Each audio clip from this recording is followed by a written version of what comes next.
Hi, I'm Ron Manwaring, founder and CEO of BlindChalet.com. Installing exterior shades are easier than you think, and I'm here to show you how. Let's go.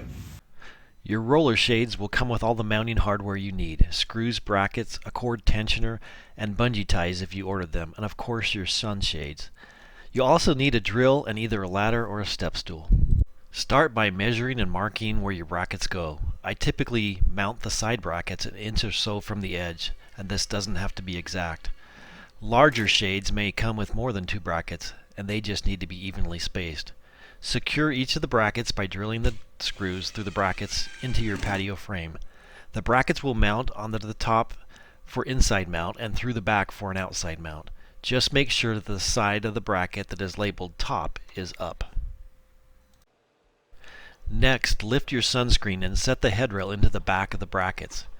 Clip it into the mounted brackets by rotating the front of the headrail upward into the brackets until it clicks securely into place.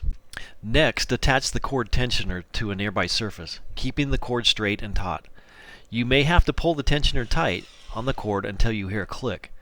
This keeps your shade operating smoothly and the cord safely out of the way of children and pets. If the cord is not tight enough, the shade will not raise and lower smoothly. Finally, if you've ordered hold downs, you'll need to secure the cleats at the bottom to anchor the shade in place. This keeps it steady even on windy days.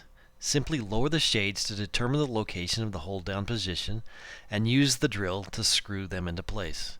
The bungee cord can then be wrapped around the cleat. And that's it. Your patio is now cooler, more comfortable, and stylish thanks to your new sunscreens from Blind Chalet.